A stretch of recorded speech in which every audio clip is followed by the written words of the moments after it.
The resignation letter was sitting on the kitchen counter when Harriet Voss came downstairs at 6:15 in the morning, still in her housecoat, her reading glasses pushed up on her forehead the way they always were before she'd had her coffee. She read it standing up. She didn't need to sit down. After 11 years of marriage to Elliott Voss, she had learned to absorb things standing up. The letter wasn't addressed to her. It was a draft, something Elliott had clearly, by mistake, or maybe left on purpose, the way people sometimes do when they don't have the courage to say a thing out loud.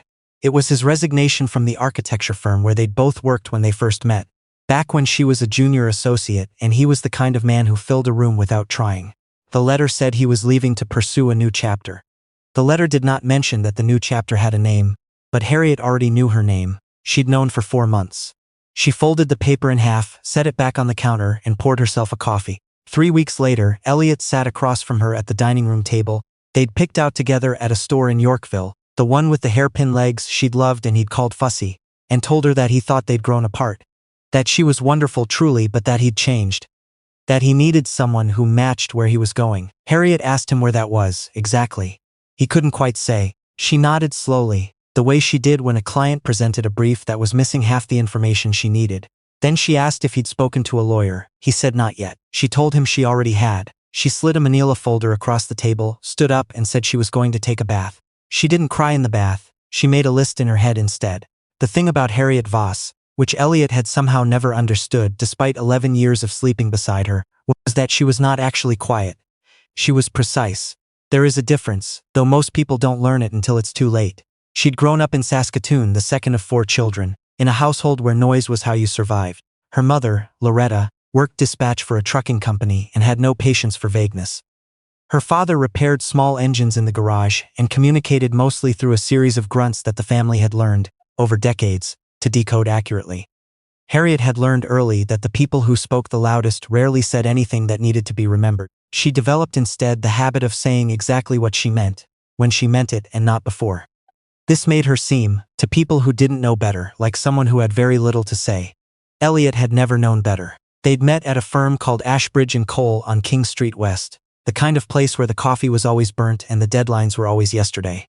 Elliott was 3 years ahead of her, already working with senior partners, already the person junior associates wanted to impress. He was handsome in a way that read as competent. Sharp jaw, good posture, the kind of man who looked like he knew what he was doing even when he didn't. Harriet had liked him because underneath the performance, she'd sensed something genuine. She hadn't been wrong about that. She'd just been wrong about how long it would last. They'd married at 32 in a small ceremony outside Niagara on the lake. Her sister Blythe was maid of honor. Elliott's best man was a university friend named Preston who gave a speech that was mostly about himself. The photos were beautiful, the food was good. Harriet's mother cried, which surprised everyone including Harriet. For 7 of the 11 years, the marriage was fine. Not spectacular. Harriet was not someone who needed spectacular, but solid and warm and occasionally funny. They both worked long hours. They bought the condo in the annex. They argued about renovations and vacations and whether it was reasonable to spend that much on a mattress. Elliott was not unkind. He was just, as it turned out, the kind of man who started to mistake stability for stagnation. She noticed it around year 8. He started going to more industry events, coming home later, talking about people she didn't know with a frequency that felt like a message she wasn't supposed to decode. He started leaving his phone face down on surfaces. He started looking at her the way people look at furniture they've stopped seeing. Not with contempt, just with a particular exhaustion of the familiar. She had asked him once, directly, if he was happy. He'd said of course he was. She'd believed him longer than she should have. The divorce took 7 months. It was not contentious, which surprised Elliott and didn't surprise Harriet at all. She had already separated what was hers from what was theirs with a calm efficiency that she suspected unnerved him. She kept the condo. She'd put in more of the down payment, a fact that he had seemed to forget until the lawyer reminded him. She kept the car. She kept the teak bookshelf she'd had since grad school that he'd always called too dark for the space. He got most of the furniture which he needed because he was moving into a 2-bedroom in Liberty Village that she understood, without being told, he was sharing with someone. The someone had a name, Vanessa, 28 years old. She worked in brand strategy at an agency downtown and had the kind of effortless social media presence that Harriet had always found mystifying. The constant documentation, the curated spontaneity, the way ordinary moments were framed to look like they belonged in a magazine. Harriet did not follow her. She did not need to. Elliott's colleagues were not especially discreet, and Harriet still had friends at the firm. What she also had, and this is the part Elliott had genuinely not known, was a plan. Not a revenge plan. Harriet was not interested in revenge. Revenge required a kind of sustained emotional investment that she found exhausting. She had a professional plan which was different. She'd been working on it for 2 years, quietly the way she worked on everything, carefully and without announcing herself. While she and Elliott had been attending dinners, and doing their jobs, and discussing whether to redo the kitchen tile, Harriet had been doing something else on the side.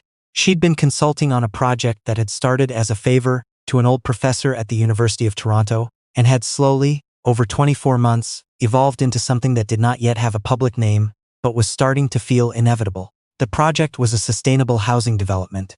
63 units, net zero, designed specifically for families transitioning out of temporary shelter. It was the kind of work that didn't make headlines until it did. The kind of work where the person doing it didn't get seen until suddenly everyone was asking how they'd missed her. She had not told Elliott about it. Not because she was hiding it, she'd mentioned it twice. He'd said that sounded like a lot of extra work for not much return. She had not brought it up again. She moved her home office into the second bedroom the week after Elliott took the last of his boxes. She put the teak bookshelf beside the window. She bought a better desk lamp. She made a pot of tea and sat down and got back to work. Her name inside the development community was starting to carry weight she hadn't fully accounted for. The project, which had been granted federal funding 6 months before the divorce papers were filed, was entering its final design phase, and the team lead, a developer named Gareth Ossie, who had been working in affordable housing for 20 years, had started telling people that Harriet Voss was the most quietly formidable architect he had ever worked with. She didn't know he was saying that. She was busy. The press release went out in April, 11 months after the divorce was finalized. It announced the project, now officially named the Pemberton Commons, as a flagship development that would break ground in the East End of Toronto in the fall. It listed the design team. Harriet's name was at the top. Below her name, in smaller print, was a line that described her as the lead architect and founding principal of a new practice she had incorporated the previous September. The practice was called Voss Studio. She had not told anyone in her former social circle. She had not made an announcement. She had simply done the thing the way she always did. The first piece ran in the Globe and Mail. A weekend feature, not front page but not buried either. The kind of story that lands in the culture section on a Saturday and gets forwarded by the kind of people who forward things. It was about the Pemberton Commons project and the people behind it. And the writer, a woman named Faye Ito who covered architecture and urban planning, had interviewed Harriet for 2 hours at a coffee shop on Bloor Street and then written something that Harriet read 3 times before she could fully absorb it. The headline called her the architect quietly redesigning what home can mean. Her phone was full by the time she'd made it through her morning tea. Her sister Blythe called twice before 9. Her former professor sent a message that was mostly exclamation marks. A partner at a firm in Vancouver she'd met once at a conference sent a formal note of congratulation that she suspected had been drafted by an assistant. Then her phone rang with a number she recognized. She let it go to voicemail. Elliott left a message that said he'd seen the article and wanted to say congratulations, and that he always knew she had something like this in her, and that he'd love to get coffee sometime and catch up. His voice had the careful quality of someone choosing words around a thing he wasn't saying. She did not call back. The second piece was bigger, a national profile in a magazine distributed across the country with a photograph taken on a construction site. Harriet, in a hard hat, in her good coat, standing in front of the steel frame of what would become the first building of the Pemberton Commons. The photographer had spent 3 hours with her. The photo they used was the one where she wasn't looking at the camera. She was looking up. The magazine ran it as the cover. Harriet did not know it was going to be the cover until her sister sent her a photo of it on a newsstand in Saskatoon. She sat with that for a moment. Then she forwarded the photo to Gareth and wrote, "I think this qualifies as a return on investment." He wrote back, "I've been saying this for 2 years." The cover image was also used by the magazine's marketing team on a series of large-format installations they placed around Toronto as part of a campaign celebrating women in Canadian design. They went up in mid-October at a dozen locations across the city: transit shelters, hoarding panels, the side of a building on Queen Street West that got photographed and posted online enough times that it started trending briefly on a Tuesday afternoon. One of the installations went up on a hoarding panel on Richmond Street, half a block from the building where Ashbridge and Cole occupied 4 floors. Elliott saw it on a Wednesday morning. He was running slightly late, coffee in hand, walking the last 2 blocks from the parking garage. The panel was large, nearly 4 meters wide, and had been up for 3 days, but he'd come from the other direction the previous days and hadn't passed it. He stopped. The photo was the one from the construction site. Harriet looking up. Her name underneath in clean white type, and the Pemberton Commons project name beneath that. Around it, the copy the magazine had used in the campaign, Women Building Canada. He stood there for long enough that someone behind him said, "Excuse me." He moved to the side of the sidewalk. He stood against the wall of the building next to the panel and he looked at it for another minute, the coffee growing cold in his hand. The people who walked past him did not give him a second glance. They had places to be. He thought about the project she'd mentioned twice. He thought about the way she'd stopped mentioning it. He thought about the way she'd handed him the manila folder across the fussy table, with the hairpin legs, and then walked upstairs without looking back. He thought about what he'd said once when she'd asked him about it. A lot of extra work for not much return. He went upstairs and sat at his desk, and did not do much work that morning. The coffee, when he finally sent the message asking for it, never happened. Harriet responded 3 days after he asked, a polite, brief reply that said she had a full schedule through the end of the year, but that she wished him well genuinely. The message sounded exactly like her. Measured, considered, not unkind, not available. He showed the message to his friend Preston, which was a mistake, because Preston said it sounded like she'd moved on and that was probably healthy for both of them. Preston had always missed the point. What Elliott didn't know, couldn't know, from the outside, was what Harriet's life actually looked like now. It was not a fantasy, it was not a montage. It was a lot of early mornings and project timelines and conversations with city planners that went nowhere for months, and then suddenly went somewhere very fast. It was the particular exhaustion of building something real, which is nothing like the exhaustion of maintaining something that has stopped working. She had lunch sometimes with Gareth, who was direct and funny, and took her ideas seriously in the way that she had not always been taken seriously, and who seemed constitutionally incapable of treating her contributions as secondary. She had weekly calls with the project team. She had a Thursday evening pottery class that she was genuinely bad at and didn't care. She had dinner with Blythe when Blythe came to Toronto, which was more often now. She did not date, she was not against it, in principle. She was simply not in a hurry. There was a man, a structural engineer on the Pemberton team named Callum Fife, who had asked her once if she wanted to get a drink sometime. She'd said maybe in the new year, and she'd meant it. Maybe, the new year. She was not someone who made promises she wasn't prepared to keep. She had, in the months since the divorce, started to notice something she hadn't expected. She felt not happy exactly, not the performative happiness that people described in the After Hard Times essays she sometimes read, but something more like level. Like a foundation that had been poured right and was now finally taking weight without cracking. She had not known how much of her energy had been spent on the low hum of being unseen until the hum stopped. The groundbreaking for the Pemberton Commons was held on a Thursday in November. It was cold and overcast in the way that November in Toronto always is, the light flat and gray and somehow still beautiful. There were speeches, there were politicians, there were people from the community who would one day live in the buildings that Harriet had designed, and their presence was the only part of the morning that made her feel close to something she would call moved. She spoke for 4 minutes. She did not use notes. She said that the measure of a city is what it builds for the people who need it most, and that beauty and function were not opposites. And that she hoped the people who moved into these buildings would feel, from the moment they walked through the door, that someone had thought carefully about them. A woman in the crowd, a woman with a child on her hip who Harriet learned later was named Renata Chukwu and had been on a housing waitlist for 2 years, started crying quietly at the back of the crowd. Harriet didn't see her until after. Someone showed her a photograph. She looked at it for a long time. She kept it. The article that ran the following week in an online architecture journal was shared widely in the circles that follow such things.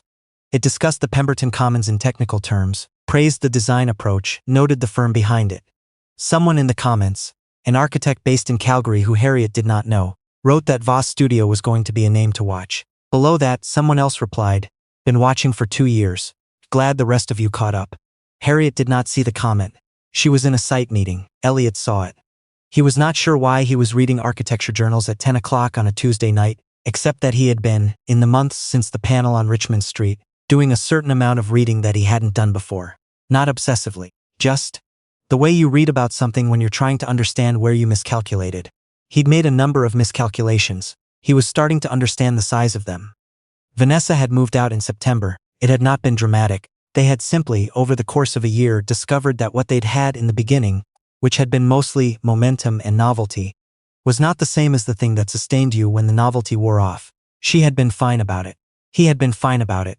They were both fine. He sat alone in the Liberty Village apartment that suddenly felt very provisional, and he thought about the word Elliott had never quite articulated, but that was forming now with some clarity. Ordinary. He'd thought Harriet was ordinary. He hadn't used the word even to himself. He'd dressed it up in other language. Grown apart, different chapters, needs that had changed. But underneath all of it, if he was honest in the way he hadn't been able to be until recently, he had looked at her steadiness, and her precision and her quiet competence, and he had filed it under ordinary. He had looked at someone who knew exactly who she was and had confused that certainty for smallness. He had been wrong in a way that was almost instructive in its completeness. He ran into her in February at an event at the AGO, a fundraiser for an arts education program that they'd both, apparently, supported for years without knowing the other was also on the donor list. He saw her from across the room first. She was talking to someone he didn't recognize, a woman with close-cropped hair who was laughing at something Harriet had said. Harriet was holding a glass of wine and she looked exactly like herself, which was the thing about Harriet. She always looked exactly like herself, in a way that very few people managed. She saw him around the same time. Their eyes met across the room and there was a beat, brief, not unfriendly. And then she smiled the way you smile when you recognize someone from a previous chapter of your life. A smile that says, I know you. I am not afraid of you. I have no unfinished business with you. And she turned back to her conversation. He spent the rest of the evening trying to think of what he would say if he ended up near her and then not ending up near her. He drove home on the Gardiner in the slow crawl of traffic that never improved no matter what time you drove it, and the city glittered around him the way it always did in winter, when everything was wet and reflective and more beautiful than it deserved to be. He thought about what Preston had said, that she'd moved on and that was probably healthy. Preston had for once been right. He just hadn't understood that it applied only to her. The Pemberton Commons opened in the spring. There was no fanfare. Harriet was not a fanfare person, but there was a small gathering on the afternoon the first families moved in, and Gareth brought good coffee in thermoses and someone brought butter tarts, which were consumed with some seriousness. The buildings looked exactly the way Harriet had planned them. The proportions right, the light doing what she'd calculated it would do. The communal spaces warm and functional without being aggressively designed. Renata Chukwu moved in with her daughter that morning. Her daughter's name was Phoebe, and she was 4 years old, and she ran straight to the window of the new apartment and pressed her nose against the glass and said, I can see the whole street, in the way that 4-year-olds say things, like they are reporting a wonder. Harriet heard about this later. Gareth told her. She was quiet for a moment, and then she said, that's the whole job actually. That's exactly it. She did, eventually, get the drink with Callum Fife. It was January, the new year, as she'd said. They went to a place on Ossington that was small and warm and not trying too hard. He was good company in the way that she'd suspected. Direct, unhurried, interested in things beyond the scope of his own life. He asked her questions and listened to the answers instead of waiting to talk. She did not make promises. But she went back the following Thursday, and the one after. That spring, she and Blythe took a long weekend in Prince Edward County. The mice, the hotels, the good wine, the long walks on the beach where the lake was still cold, and the light was the kind that only existed in that particular pocket of Ontario in April. They talked about their mother, who was slowing down in Saskatoon. They talked about Blythe's kids and Blythe's garden, and the particular exhaustion of middle age that was not the same as the exhaustion of being young. They talked about Harriet's work and what it felt like now to walk into a room where people knew her name before she introduced herself. Blythe asked if she was happy. Harriet looked out at the lake for a moment. I think I'm better than happy, she said. I think I finally feel like myself. Blythe nodded like she understood because she did. The water moved in the way that water does, quiet, constant, doing exactly what it was made for, entirely indifferent to whether anyone was watching.